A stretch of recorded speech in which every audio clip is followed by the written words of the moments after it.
las instituciones del Estado competentes y todos los operadores privados están trabajando de forma coordinada para comprender qué ha pasado, qué ha sucedido.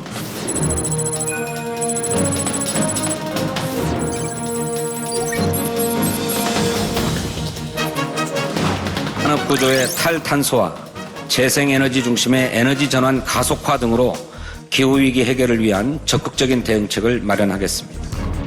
원자력 발전 비중을 60%까지 늘릴 수 있게 되면 전기료 반값이 현실적으로 가능해집니다.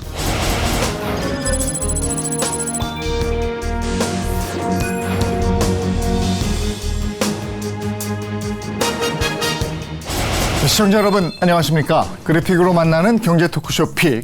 복잡한 경제 이슈를 쉽고 명확하게 전달해 드리겠습니다. 최근 스페인에서 대규모 정전 사태가 발생하면서 우리나라에서도 전력망 운영에 대한 관심이 높아지고 있습니다. AI 인프라 확장 등으로 전력 수요가 계속 증가하고 전력망 부담은 갈수록 커지고 있기 때문인데요. 우리나라의 전력망 현황은 어떤지, 에너지 대전환 시대에 전력망 안정화 방안은 어떤 게 있을지 관련한 궁금증들을 낱낱이 분석해 드리겠습니다. 경제 토크쇼 픽 시작합니다.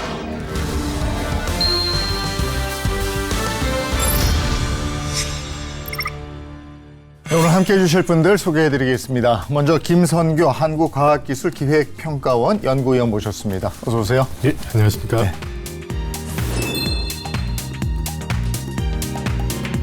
에너지 정책 컨설팅 전문가입니다. 최승신 C2S 컨설팅 대표 함께하겠습니다. 어서 오십시오. 네.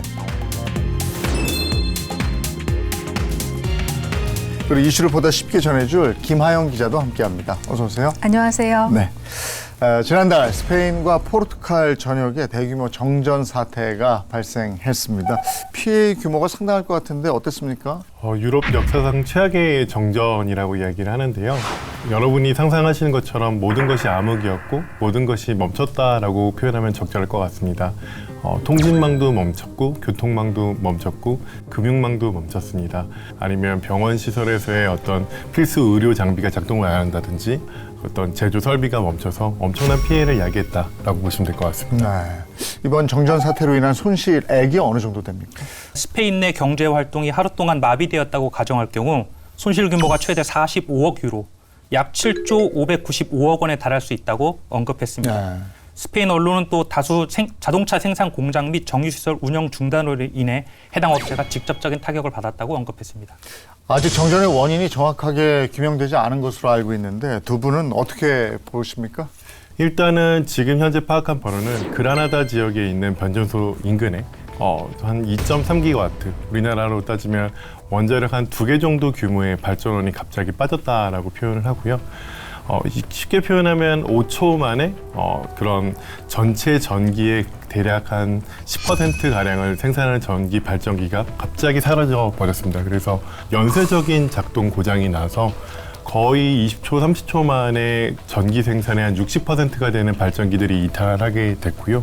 그래서 지금 현 상황에서는 뭐 특정 발전원 때문이냐 아니면 특정 지역에서의 어떤 지진이나 여러 가지의 어떤 문제가 있었던 거냐 이런 부분은 명확하지 않고 중요한 건 갑작스러운 대형 사고가 초기에 발생을 했고 이를 대처하기에는 전력 시스템의 어떤 그 완전성이 좀 불충분했기 때문에 연쇄적인 대규모 정전으로 이어졌다라고 보시면 될 것 같습니다. 어쨌든 어느 순간에 공급이 수요를 따라가지 못한 거 아닙니까? 예, 그렇습니다. 우선 전력 수요와 공급은 정확하게 일치해야 정전이 발생하지 않습니다. 그래서 어떤 이유로 공급이 부족하거나 초과되었을 경우 이에 더 대처하지 못하면 정전이 발생하게 되는데 그렇다고 하더라도 또 이를 완화시킬 대안으로 보통은 이제 원전이나 석탄, 가스발전소의 관성이라는 것이 있는데요. 이렇게 회전체, 전력을 생산하는 터빈 회전체가 있었다면 또 대처가 가능했을 것입니다. 보통 이제 재생에너지 탓이 아니라고 말씀하시는 분들이 또 대안이라고 얘기하는 여러 설비들이 있습니다. 그래서 배터리, 또 뭐 동기식 콘덴서, 그리드 포밍 인버터 같은 여러 가지 이제 대안들이 있는데 이게 정전 당시에 설치도 되어 있지 않았고 또 비쌉니다. 또 배터리 경우 같은 경우에는 현재 텍사스나 캘리포니아에 있는 저장 장치 200분의 1에 불과해서 실질적으로 정전에 대비하기가 매우 어려웠던 상황입니다. 또 스페인 현지에서 최근에 나온 데이터를 보면 정전 몇 시간부터 이미 전압이 좀 크게 흔들리고 있었는데요. 이게 정전 이전부터 이미 전압이 통제 불능 상태였다는 걸 의미합니다. 물론 이 전압 통제 문제는 스페인 정부가 한 2년 전부터 미리 인지하고 있던 상황인데 추후 또 말씀을 드릴 기회가 있겠습니다만 이는 정치적 실행 의지의 부족이라고 할 수 있겠습니다. 재생에너지 때문에 정전이 일어났다 이런 일부 의견도 있는데 지금 스페인의 재생에너지 비중이 얼마나 됩니까? 스페인의 전력 생산 구조를 살펴보면 풍력이 23.2%로 가장 큰 비율을 차지하고 있고 그 뒤를 원자력과 태양광이 뒤따르고 있습니다. 스페인의 전력 생산은 2019년도까지만 해도 풍력과 태양광이 차지하는 비율이 20%대에 그쳤는데요. 지난해 전력 생산의 절반 이상을 재생에너지로 충당했고 2030년까지 그 비율을 80%까지 끌어올리는 것을 목표로 하고 있습니다. 재생에너지 때문에 정전이 났다, 정전이 됐다 이런 의견에 대해서는 어떻게 생각하십니까? 그 당시 정전 상황에서는 재생에너지 발전이 70~80%에 이뤘기 때문에 재생에너지 비중이 높았던 게 좀 불안정성을 키운 거 아니냐라는 이야기도 있습니다. 그런데 당시 스페인 전력 공급 상황을 보면 전력 수요 대비 한 150%를 생산하고 있었고요. 오히려 프랑스나 인근 포르투갈의 전력을 수출하고 있는 상황이었다고 보시면 될 것 같습니다. 사실은 전력 시스템과 같이 거대한 시스템은 무결성 시스템이 아닙니다. 언제든지 정전이 발생할 수 있고요. 그런 문제를 어떻게 대처해야 될지 이런 준비를 이중삼중으로 하는 그런 시스템이라고 보시면 될 것 같은데 바꿔 말하면 재생에너지가 낮았던 시점에서도 다른 국가에서도 정전은 늘상 발생해왔다. 다행스럽게 우리나라 같은 경우에 그런 정전이 어떤 대규모의 대정전까지는 이르지는 않았지만 다양한 이유로 정전은 발생하고 있습니다. 전력 시스템 운영하시는 많은 전문가들의 논의에 따르면 그 정도 대규모 사고면 아무리 준비를 잘해도 대정전이 날 가능성을 0으로 만들긴 어려울 것 같다. 다만 그 가능성을 최대한 낮추는 것이 우리의 노력이 필요하고 스페인은 그런 정황적으로 볼 때 그런 준비가 좀 불충분했다. 이런 부분으로 결론으로 이어지는 것 같습니다. 재생에너지 비중이 높은 경우에 전력 수급 변화가 생기면은 일단 인버터 중심의 태양광 풍력 발전은 스스로를 보호하기 위해서 전력 생산을 중단하게 됩니다. 그래서 이 때문에 사고 초기에 이를 제어하지 못하면은 말씀하신 것처럼 연쇄 생산 중단으로 삽시간에 엄청난 양의 전력 생산 중단되면서 이런 광역 정전으로 이어질 수 있는데요. 스페인의 이제 레드 일렉트리카는 이와 관련해서 여러 차례 문제를 지적했지만 앞서 말씀드린 것처럼 인센티브가 대부분 발전 분야에만 집중이 돼 있기 때문에 오히려 스페인 정치인들이 송전망 투자나 이런 것들을 고의로 지연시키는 그런 얘기들이 나오고 있습니다. 재생에너지가 모든 사고의 원형이라고 보기도 분명히 어렵습니다. 하지만 태양광이나 풍력에 섣불리 면죄부를 주는 것도 현지에서는 경계하고 있는데요. 현재 이것과 관련해 산체스 정부는 현재까지 한 달이 지났는데 원인을 알 수 없다. 네. 그런데 무조건 재생에너지는 아니다. 이렇게 얘기를 하니까 국민적으로 분위기가 굉장히 안 좋습니다. 이번 사고에도 불구하고 스페인 정부는 재생에너지를 더 발전시키겠다 이런 얘기인 거죠? 예, 그렇습니다. 그런데 우리나라도 마찬가지지만 사실 이게 정치적으로 이제 어떤 정쟁의 요소가 되고 있습니다. 아까도 말씀드렸다시피 산체스 총리는 이 정전의 원인이 재생에너지 때문이 아니다. 또 이제 야당에서는 탈원전 때문이다. 네. 그다음에 재생에너지 때문이다. 이렇게 얘기를 하고 있는데요. 산체스 정부는 더 많은 재생에너지 설치와 함께 사고 원인으로 진복되는 태양광이나 풍력의 과잉 생산 문제를 해결하기 위해서 송전망 구축, 그리드 포밍 인버터 등 전력망 안정화를 위한 투자를 확대할 계획을 표명을 하고 있습니다. 다만 이런 문제가 언제나 항상 이제 끝으로 가면 재원 조달을 어떻게 할 것이냐 이런 문제로 귀결이 되는데요. 유럽 연합 집행위원회는 2050년까지 전력망에 2조에서 2조 3천억 달러의 투자가 필요할 것으로 예상했는데 재미있는 사실은 이거를 이제 한국의 어떤 환화로 계산하면 약 3천조 원 정도가 넘습니다. 네. 한국 국민들이 예금한 총 예금 액수가 3천조 원이에요. 그러니까 매년 글로벌 에너지 전환에 3천조 원 이상을 들어야 되는데 제가 알고 있는 어떤 글로벌 에너지 프로젝트도 이 정도의 규모로 투자되는 역사가 없습니다.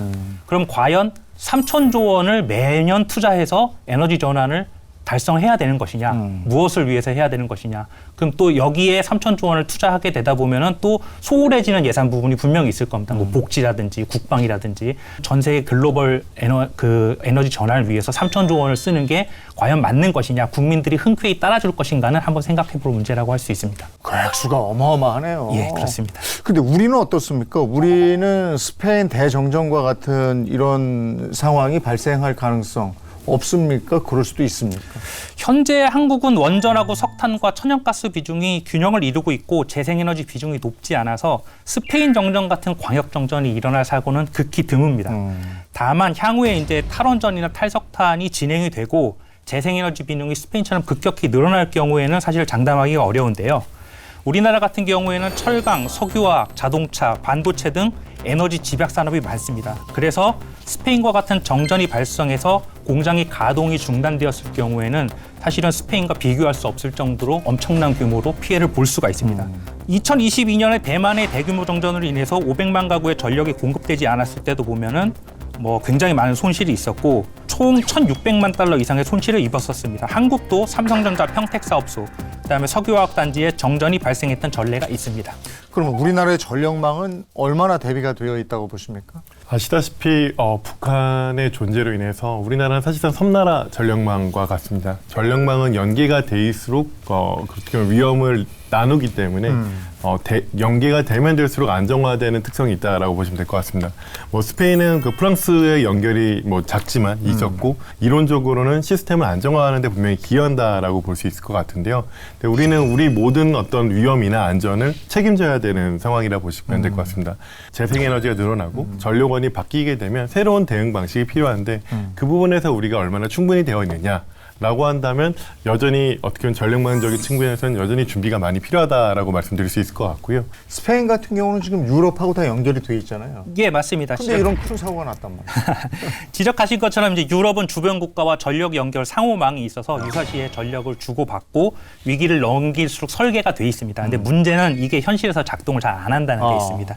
그래서 이번 정전이 일어난 스페인하고 포르투갈의 경우에는 최근에 이제 프랑스에 비난을 하기 시작합니다. 왜 너희들이 우리한테 전력을 제대로 공급을 안 해줘서 우리가 문제가 일으켰다 이렇게 얘기하고 있는데 이게 왜 그러냐 하면 원전 중심에 갖고 있는 프랑스 같은 경우에는 스페인의 태양광과 풍력에 과잉 전력이 유입되면은 아까 말씀드린 것처럼 정전은 전력 공급과 수요가 딱 맞아야 되는데 스페인의 과잉 전력이 프랑스로 유입되었을 때는 그 균형이 깨지게 됩니다. 그래서 프랑스의 경우는 오히려 스페인하고 포르투갈의 전력망을 차단하는 게 자신들에겐 더 이득인 거죠.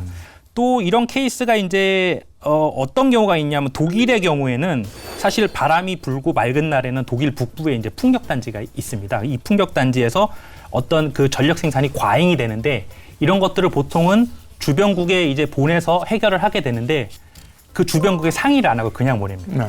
그렇게 될 경우에는 독일은 수요 공급의 균형이 맞아서 정전이 일어나지 않는데 주변 국가인 체코 또는 폴란드 같은 경우에는 다시 과잉 전력이 생기면서 전력망이 지금 스페인하고 포르투갈처럼 불안정해집니다.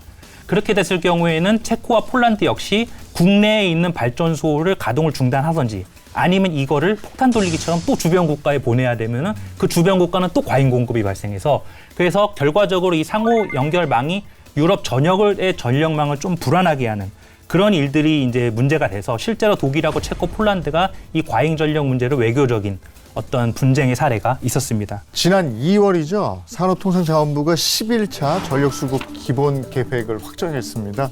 2038년까지 적용될 에너지 정책인데 이 내용 한번 들어볼까요? 핵심 내용이 뭡니까?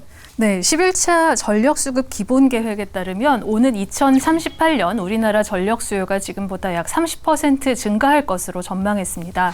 이와 같이 급증하는 전력 수요와 탄소 중립 흐름에 맞추기 위해 원전과 재생에너지를 양대축으로 한 무탄소 발전 비중을 올리기로 했는데요.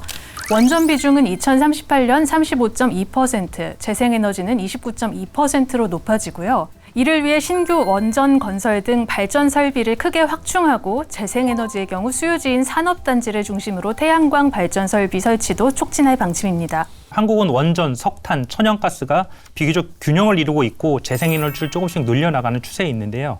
11차 계획에 의하면 2038년까지 설치할 재생에너지 용량이 약 120기가와트 정도 됩니다. 이는 한국 전체 발전소 용량하고 유사합니다. 그래서 이를 달성하기 위해서는 굉장히 공격적인 재생에너지 보급 정책이 필요합니다.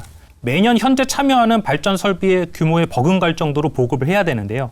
재생에너지에 대한 주민 수용성이 갈수록 낮아지는 문제, 또 에너지 위기 이후에 40% 정도 오른 공급망 비용, 120기가의 재생에너지 전력을 실어 나를 수 있는 송전망, 이런 것들이 이제 뚫고 나가야 될 난관들이 적지 않죠.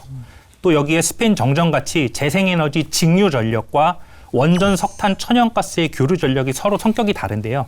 이 성격이 다른 전력을 하나의 전력망에서 문제없이 작동을 가능한지 세계는 아직 검증 과정을 거치고 있습니다. 그래서 스페인 정전 사례는 한 전력망에서 이들이 문제를 일으킬 경우에 또 이를 막기 위해 대규모 추가가 불가피하다는 점이 부각되고 있어서요. 이를 국민들에게 알리고 필요할 경우에는 전기요금을 올려서 이를 충당해야 되는 문제가 있습니다. 전기요금을 올린다 그러면 또 만만치 않은 저항이 있기 때문에 어쨌든 지금 상황에서는 생산된 전기를 수요지로 원활하게 공급할 전력망도 부족한 실정이다 이렇게 들었는데요. 지역별로 상황이 어떻습니까? 예, 맞습니다. 그 전력 소비가 주로 수도권에 집중된 반면에 전력 생산을 위한 발전 시설은 영호남 등 비수도권 지역에 편중돼 있습니다. 한전 사내보기구 글에 따르면 대다수 발전소가 강원, 충청, 영남, 호남권에 위치해 전력 수요보다 발전 비율이 높은 상황입니다. 반면 우리나라 전력 수요의 40%를 필요로 하는 수도권은 발전보다 수요 비율이 높은 상황인데요.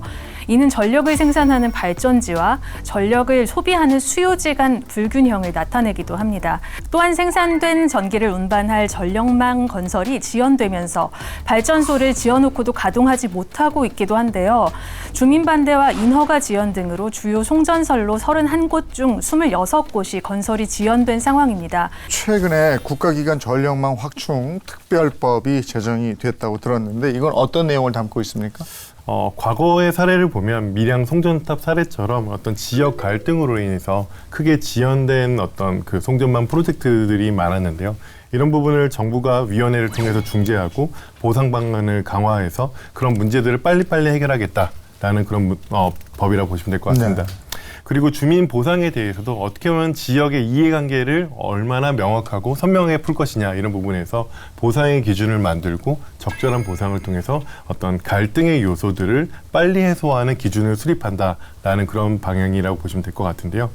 지자체의 일부 이런 부분에 대한 책임 권한이 있기 때문에 어떤 중앙정부의 정책이 실질적인 지역에서 정말 실행력 높게 되기 위해서는 아직까지는 넘어야 될 산들이 많다라는 평가를 받고 있고요. 사업을 추진하기 위해서 이런 법이 필요할 텐데 그럼에도 불구하고 뭔가를 설비하고 만들려면 땅이 필요한 거잖아요. 괜찮습니까?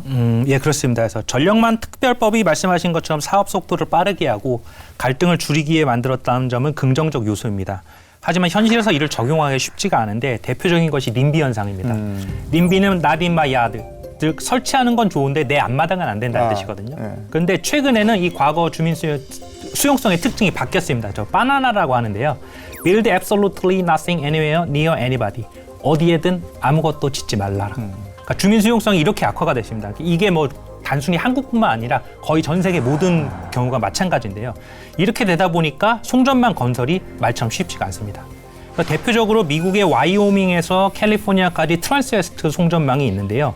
허가 승인에만 15년, 그다음에 가동까지 5년이 더 걸려서 이게 총 20년이 소요돼서 2028년에 완공이 될 것으로 예상되는데 이것도 사실 2028년에 될지 안 될지 알 수가 없습니다. 꽤 걸리네요. 예, 그렇습니다. 예, 주민 동의를 이끌어내기도 만만치가 않은 거고. 그렇습니다.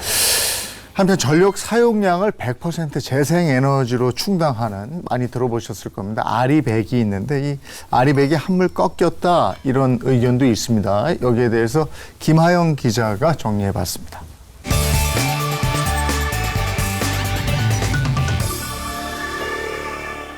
알리백은 Renewable Electricity, 즉 재생 가능한 친환경 에너지만을 100% 사용하겠다고 서약한 기업들의 자발적인 글로벌 이니셔티브입니다.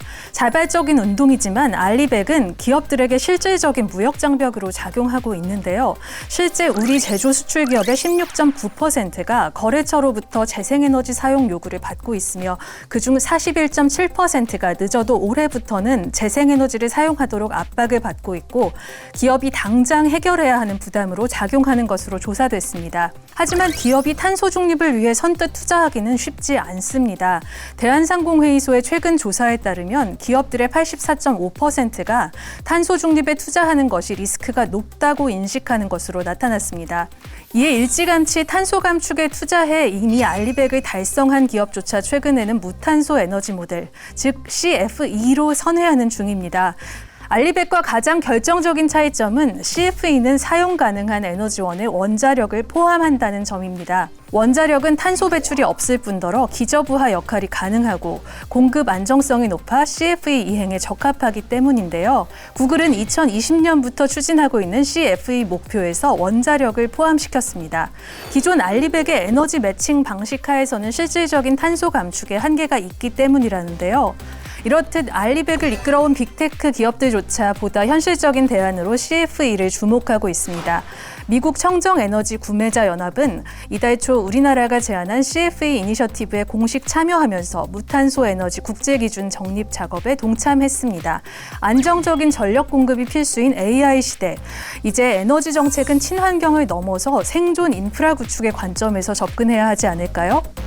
현재 국내 기업들의 알리백 참여 상황은 어떻습니까?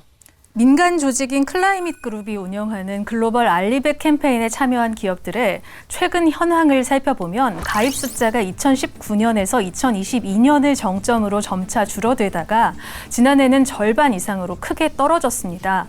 그리고 지난해 알리백에 신규 가입한 한국 기업은 한 곳도 없었는데요. 2019년까지 알리백에 아예 신경 쓰지 않고 있다가 2020년 처음으로 6개 기업이 가입했고 이후 해마다 신규 가입이 이어지면서 가입 기업 수 기준으로 세계 4번째 국가가 됐습니다. 하지만 작년에는 한 곳도 가입하지 않아서 눈길을 끌었는데요. 국내 알리백 회원사 6곳 중 한 곳은 해외에선 목표량 100%에 달성하거나 근접했지만 국내에서는 속도를 내지 못하고 있는 것으로 나타났습니다. 알리백에 대한 가장 큰 오해가 이거 강제로 해야 되는 거 아니야? 뭐 이렇게 생각을 하시는데 이거 민간 이니셔티브로 해서 기업들이 자율적으로 어디까지나 이제 참여 기업의 자발적 이니셔티브고요. 알리백은 실제로 모든 전력을 재생에너지로 사용한다는 뜻이 아니라 기업이 사용하는 전력에 해당하는 양을 재생에너지로 만든 전력을 구매해서 사실상 100%를 사용한다는 증명을 받는 겁니다. 그렇게 되다 보니까 실제로 전력 사용은 이제 24시간 365일 안정적인 전력을 공급하는 전력원을 이용하는 경우가 대부분인데요.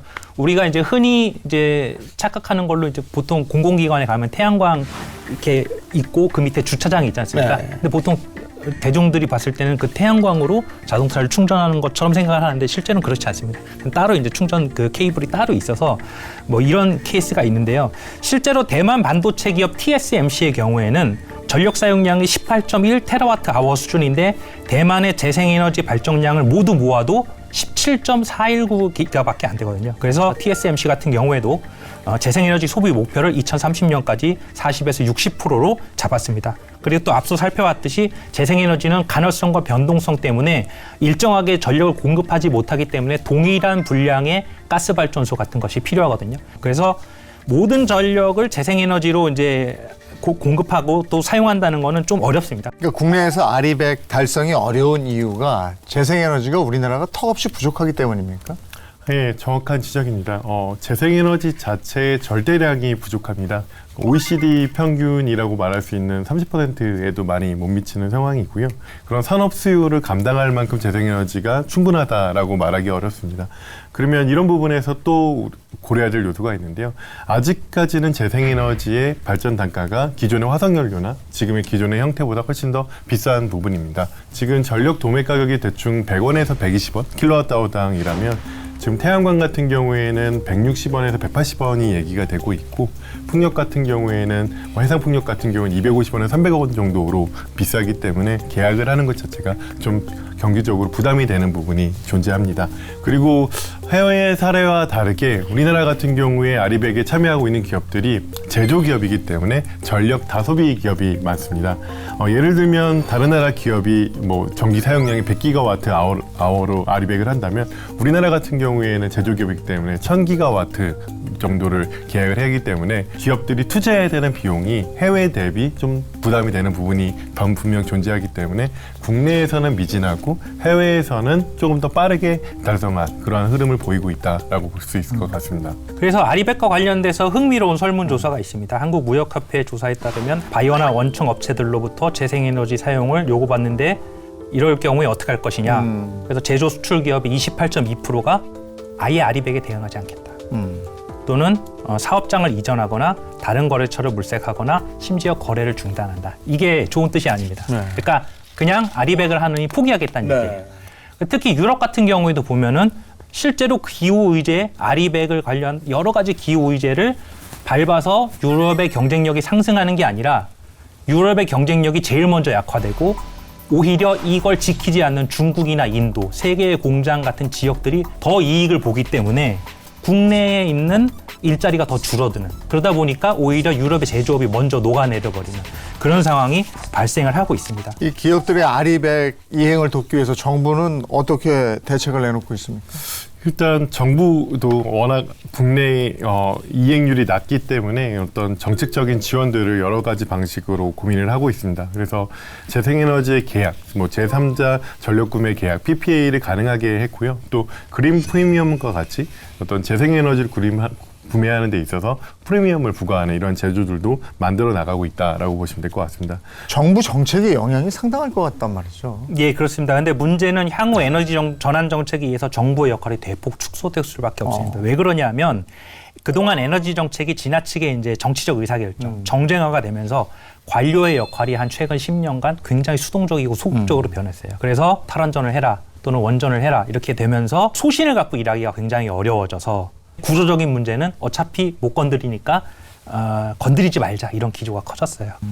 대선 앞두고 정치권에서도 에너지 정책에 대해서 이 후보들이 공약을 내놓고 이러던데 TV 토론에서도 이 내용이 있었죠. 거대 양당 대선 후보들의 에너지 정책에 대한 얘기 보고 오겠습니다. 요즘 말로 하면 에너지 믹스가 필요하다. 원전도 필요하고 재생에너지도 필요하고 그다음에 다른 에너지도 좀 복합적으로 필요하죠. 다만 그 비중을 어떻게 할 거냐. 그 측면에서 원전은 기본적으로 위험하고 좀 지속성에 문제가 있다. 그러니까 가능하면 원전을 활용은 하되 너무 과하지 않게 재생에너지 중심 사회로 전환해 가자. 원전을 짓지 않고 어떻게 지금 AI 세계 3대 강국, 저도 3대 강국 하자 그러는데 근데 우리나라가 원전 건설하는데 세계적인 선진 강국입니다. 영화 하나 보고 그냥 원전 위험하다 이렇게 생각하는데 잘 관리되는 원전은 위험한 것이 아니라 오히려 더 안전하고 더 친환경적이다 이런 것은 인정하지 않습니까? 두 후보의 공약 핵심은 뭡니까? 사실 양대 후보가 상반된 에너지 청사진을 제시하고 있다라고 생각을 합니다. 이재명 후보는 재생에너지 중심의 에너지 전환을 핵심의 가치로 내세웁니다. 원전에 대해선 부정하지는 않지만 활용은 하되 어디까지나 보조적인 역할로 두고 태양광과 풍력 등 재생에너지를 빠르게 확장하겠다. 그리고 2040년까지 에너지 고속도로를 구축을 해서 해상풍력 전기를 충분히 쓸 수 있는 환경을 만들겠다. 그리고 햇빛연금, 바람연금 이러한 독특한 이름을 만들어서 그런 지역 시민들과 공유하는 그런 이익 공유 모델을 만들겠다라고 얘기를 하고 있고요. 반면 김문수 후보는 국내 전력 생산에서 현재 원자력의 비중이 30%인데 좀 더 공격적으로 60%까지 달성하겠다. 더 나아가서 SMR 상용을 앞당겨서 소형 원자로도 역시 우리가 성장 동력을 삼고 수출 경쟁을 할 수 있는 기반을 만들겠다. 두 후보의 에너지 정책 중에서 어느 쪽이 더 현실적이라고 보세요? 현실성을 따져보면 사실은 둘 다 현실성이 좀 부족하다라고 생각합니다. 이재명 후보의 재생에너지 중심 시나리오는 어떻게 보면은 글로벌 흐름에서는 주된 흐름이 부분은 맞습니다. 다만 대규모 설비 투자와 송전망 건설 그리고 에너지 저장 기술 확보 등 이런 부분을 적기에 확보하는 것이 과연 가능하느냐, 또 그런 부분에서 그 큰 비용을 적기에 조달하는 것이, 투자하는 것이 어느 정도 현실성이 있느냐, 이런 부분에 대한 의견도 있고요. 또 안정적인 전력 공급 솔루션에 대해서도 재생에너지를 몇 %로 했을 때 우리가 얼마나 안정성이나 신뢰를 할 수 있느냐, 이런 부분에서도 아직 이견이 좀 존재한다라고 생각을 합니다. 그리고 사실 김문수 후보의 어떤 그의 정책은 방향성의 측면에서 원자력을 강화하겠다라는 그 부분에 대해서는 일부 타당성도 있다라고 존재를 하는데, 현실성 측면에서 60% 목표는 좀 비현실적이다라는 의견도 있습니다. 왜냐하면 목표 달성을 위해서는 최소 2년마다 4기에서 6기의 신규 원자력 발주가 향후 20년 동안 계속 돼야 된다라는 이야기를 하고 있고요. 또 SMR이라고 하는 소형 원자로 같은 경우에는 아직 상용화돼서 상품화된 발전소가 전 세계에 존재하지 않기 때문에 때문에 그런 부분이 대규모로 양산까지 이어질 수 있을지에 대해서는 정책 목표는 수립할 수 있지만 구현에 대해서는 불확실성이 크다라고 생각하기 때문입니다. 근데 여기에 대해서 한 말씀 드리고 싶은 게 모든 그 글로벌 국가의 국민들은 수용 의사와 지불 의사가 다릅니다. 그러니까 예를 들어서 깨끗한 에너지를 쓰시겠어요? 그럼 다 쓰겠다고 얘기하거든요. 그리고 또 전기요금이 오를 텐데 괜찮으세요? 하면 다 괜찮다고 얘기해요. 근데 막상 청구서를 딱 받으면은 그렇게 얘기했던 사람들이 전기요금 못 내겠다. 그러니까 여야를 막론하고 정치권에서 전기요금 인상을 주저하는 이유가 실제로 이 수용 의사가 지불 의사가 다르다는 점을 알고 있기 때문입니다.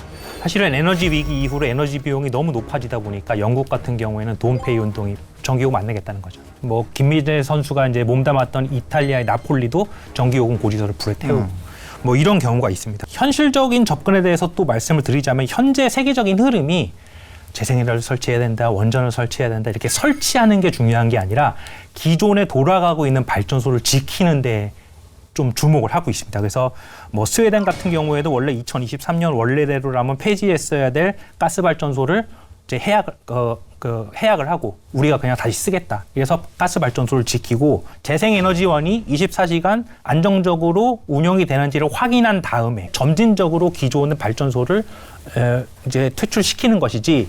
이 재생에너지가 신뢰할 만한 안정성을 확보했는지 알지도 못하면서 탈원전 탈석탄을 먼저 하겠다는 게 아니라는 것이죠. 자, 그러면 이제 마무리하면서 에너지 전환을 성공적으로 이루면서 전력 공급의 안정을 유지하려면 그러면 어떤 방안이 필요할까? 어떻게 보십니까? 최근에 지난 10년 동안 보면 원자력에 대한 에너지가 정치적으로 왔다 갔다 하는 그런 모습이 보였다라고 생각을 합니다.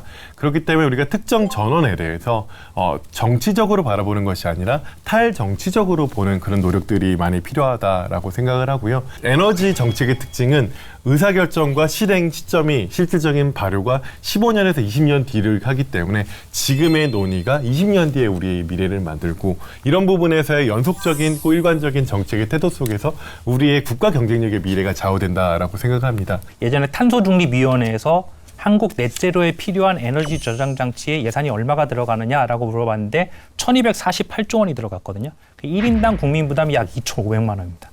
그러면 넷제로에 대한 어떤 선의는 잘 알겠는데 그러면은 국민 1인당 보통 이제 4인 가족 기준으로 하면 1억 원이거든요. 에너지를 저장하는데 1억 원이 들어가는데 국민 다 2,500만 원씩 내세요 하면 낼 수 있을까요? 못 내죠. 그러니까 어떻게 보면 굉장히 많은 얘기들을 전문가들이 하고 있지만 대부분 공급자 시각에서 얘기하고 있고 수요자 시각에서 보면 굉장히 명쾌하게 답이 금방 나오는 경우가 많습니다. 그래서 이런 것들을 추진할 수 있는 것이냐. 근데 또 반대로 너무 수요자 중심으로만 얘기하다 보게 되다 보면은 에너지 전환 정책 자체를 추진할 수가 없는 경우가 생깁니다. 공급자 시각에서 굉장히 막 몇 조 원, 몇 천조 원 아까 말씀드린 것처럼 얘기하는 것도 비현실적이지만 수요자의 얘기만 들어서 에너지 전환을 하겠다 이것도 말이 안 되거든요. 그렇게 되다 보니까 잘 살펴보고 균형을 이루는 것이 무엇보다 중요할 것이라고 생각합니다. 이 에너지 전환이 가속화되는 시대에 우리가 살고 있습니다. 근데 반드시 선행돼야 되는 게 안정적으로 그리고 지속 가능한 에너지가 공급이 돼야 된다는 거겠죠. 대책의 지혜를 모아야 될 때가 아닌가 싶습니다. 오늘 경제 토크쇼 픽 여기까지 하겠습니다. 고맙습니다.